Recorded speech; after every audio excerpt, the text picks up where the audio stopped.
Interview in Mangalagiri. Super! అర్జెంటుగా ticket వేసేయాలి. వీళ్ళ అర్హతకు తగిన మగాడిని నేనే అని బల్ల గుద్ది నిరూపించాలి. అర్హతని బట్టి శాలరీయా? ఇప్పుడు నేనున్న పరిస్థితికి ఇలాంటి జాబ్ చాలా ఇంపార్టెంట్. సంస్థ కూడా మంచిది. సో నేను ఈ జాబ్ని ఎట్టి పరిస్థితుల్లోనూ మిస్ చేసుకోకూడదు.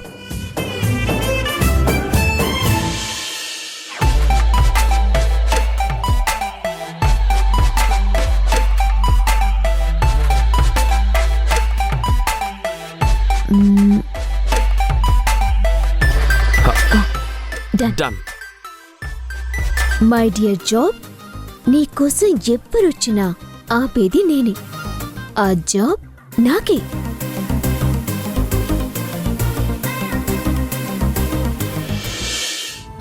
ఆ దేవుడి దయతో నువ్వు నా దగ్గరికి వచ్చావు.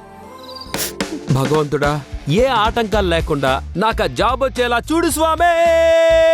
ఓయ్, ఎందుకయ్యా అలా గట్టిగా అరుస్తావు? నీకు జీవితంలో ఏది రాసి పెట్టుంటే అదే వస్తుంది.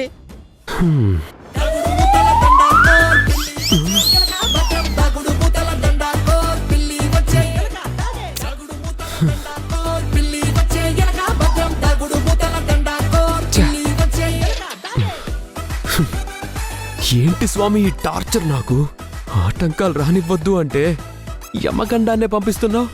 ఎందుకు స్వామి నేనంటే నీకింత పగ?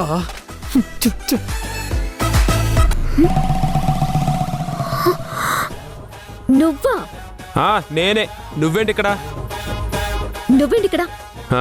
నువ్వేంటిక్కడ? ఈ సీట్ నాది. నీ సీటా? కండక్టర్! ఏంటమ్మా, ఏంటి గొడవ? లేడీస్ రిజర్వేషన్ చేసుకున్న దగ్గర బాయ్స్ కి చేయకూడదు కదా? హలో, ఫస్ట్ బుక్ చేసుకుంది నేను. మీ ఇద్దరికి ముందే పరిచయం ఉందా? మరి ఇంకే హ్యాపీగా కలిసి జర్నీ చేయొచ్చు కదా. పరిచయాలు లేవు, పరాచకాలున్నాయి. వేరే సీట్ లేదా సార్? ఎందుకు లేవమ్మా, కాకపోతే రిక్వెస్ట్ చేసి కూర్చోవాలి. ఏమయ్యా, ఈ సీట్ నీదే కదా, కూర్చోవచ్చు కదా. నేను కూర్చోను, నేను నిలబడే వస్తాను విజయవాడ వరకు. పోనీ ఈవిడి గారికి వచ్చు కదా, కూర్చుంటది. నో. బాబు, నీ పేరు తేడారావా? ఎక్స్క్యూజ్, నేను వస్తున్నాను కదా. ఏమండి, కూర్చోవచ్చా? కూర్చోమ్మా, కూర్చో. వస్తున్నానని చెప్తున్నాను కదా. పోనీ.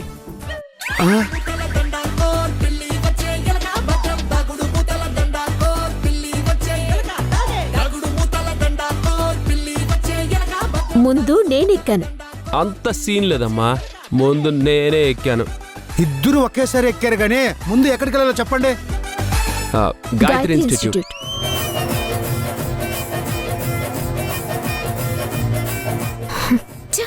నువ్వు కూడా అక్కడికేనా? రామేశ్వరం వెళ్ళిన శనీశ్వరం తప్పదన్నట్టు రాహుకాలంలో తగులుకున్నావు నాకు. అది నేననుకోవాలమ్మా. యమ్మగండంలాగా ఎక్కడికి వెళ్ళినా నాతో పాటే వస్తున్నావు. సార్, మీరు కొట్టుకోవడం ఆపండి, నేను త్వరగా ఇంటికి వెళ్ళాలి. పైగా ఈ ఏరియాలో ఆటోలు బందు. మీరు వెళ్ళే వైపు ఆటోలు కూడా పెద్దగా రావు.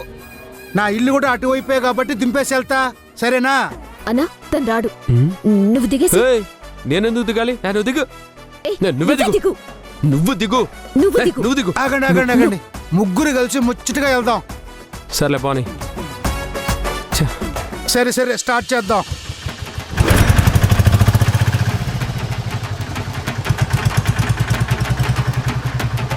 ఎక్కడికి వెళ్ళినా వీడి గోల తప్పట్లేదు నాకు.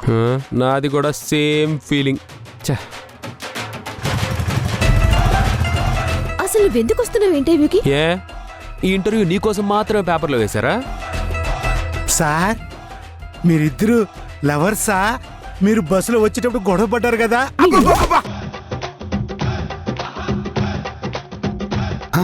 నాకు అర్థమైంది. దెబ్బ ఎంత గట్టిగా పడిందంటే మీరు ఖచ్చితంగా మూడు పిల్లలే. అబ్బా, ఇది కూడా కాదా? ఎందుకు తినలాగే ఎప్పుడు వాగుతూ ఉంటావా? ఆ, నాకు అర్థమైందమ్మా, మీరిద్దరు ఫ్రెండ్స్. భయ్యా ఇప్పుడు ఎవరికి ఏమవుతారో తెలుసుకోకపోతే చచ్చిపోతావా? అంటే ఊరోళ్ళం కదండి, ఎవరికి ఎవరు ఏమవుతారో ఎవరు ఏ తాలూకో తెలుసుకోకపోతే మనసులో ఉన్న దురద తగ్గదు. ఒక్కొక్కడిది ఒక్కో జబ్బు. ఏమవుతాం? మహా అయితే మాటికి దారిలో ఇలాగే ఎదురవుతాం. అలా ఎదురైన ప్రతిసారి ఇలాగే కొట్టుకు చేస్తాం. అంతకు మించి ఏమీ అవ్వం. అమ్మో. దీనికి నువ్వేదో పేరు పెట్టేసే. ఆ, ఆ, ఆ, ఇప్పుడు నాకు అర్థమైంది సార్, మీరిద్దరు పెద్ద శత్రువులు. సూపర్ భయ్యా, నువ్వు సూపరు. ఇన్ని దెబ్బలు తిని భలే కనిపెట్టావు. ఇన్ని ఆరాలు అడుగుతున్నావు కదా. నీకు గాయత్రి ఇన్స్టిట్యూషన్స్ గురించి ఏమైనా తెలుసా? చంపేశారండి బాబు. విజయవాడలో పుట్టినోడికి దుర్గమ్మ గుడి తెలుసా అన్నట్టు అడిగారు. నాకే కాదు, ఓల్ కృష్ణా జిల్లాలో గాయత్రి ఇన్స్టిట్యూట్ తెలియనివాడు ఒక్కడున్నాడు సార్. అంత బిల్డప్ ఇస్తున్నావేంటి భయ్యా? మీలాగా జాబ్ చేసే వాళ్ళకి అది ఇన్స్టిట్యూటే సార్, కానీ అది మాకు గుడి సార్.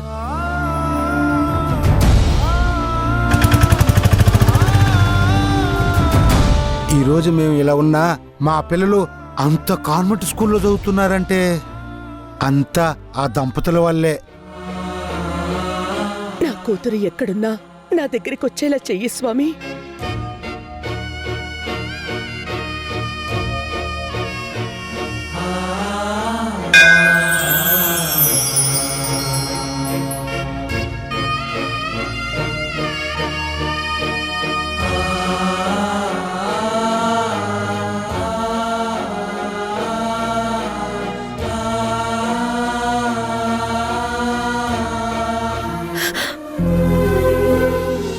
యాండి, నేను కోరుకోగానే స్వామి పాదాల దగ్గర పువ్వు పడిందండి. శుభ సూచకం. మన కూతురు ఖచ్చితంగా మన దగ్గరికి వచ్చేస్తుందండి, వచ్చేస్తుంది. విద్యని వ్యాపారం చేసిన ఈ రోజుల్లో దేవుడి గుళ్ళో ప్రసాదంలా అందరికీ ఉచిత విద్యని అందిస్తున్నారు. మా దేవకమ్మ గారు, వాసుదేవయ్య గారు. గుడికి వెళ్తే కష్టాలు తీరుతుంది లేదో తెలియదు గాని కష్టం వచ్చిందంటూ ఆ ఇంటి గడప తొక్కితే చాలు కష్టాలు ఖచ్చితంగా తీరిపోతాయి బాబు. అంత మంచి వాళ్ళ ఇన్స్టిట్యూట్ ఆవరణలోకి ఇప్పుడు కొంతమంది వెధవలు వెళ్తున్నారు. ఆ ఇన్స్టిట్యూట్ ఏమవుతుందో ఏమో. నీ గురించి ఎందుకు ఇప్పుడు అతనికి చెప్తున్నావు? నేను ఈ పేరు చెప్పేవి నాన్ననా? నేనేమన్నా నీ పేరు ఎత్తానా? నాకు కూడా టార్చర్. నాకు కూడా. మీరు దిగాల్సిన ప్లేస్ వచ్చింది సార్. మీరు ఈ గోలాపి దిగిపోతే నేను ప్రశాంతంగా మా ఇంటికి వెళ్ళిపోతాను. మీరు కొట్టుకొని తిట్టుకొని నా ఆటోని తగలబెట్టేలా ఉన్నారు. అదిగా సార్ మీరు అడిగిన గాయత్రి ఇన్స్టిట్యూట్.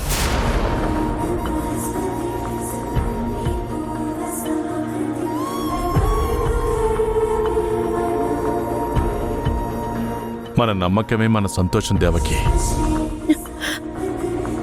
మనం నమ్మిన దేవుడే మన బిడ్డను మన వైపు నడిపిస్తూ ఉంటాడు.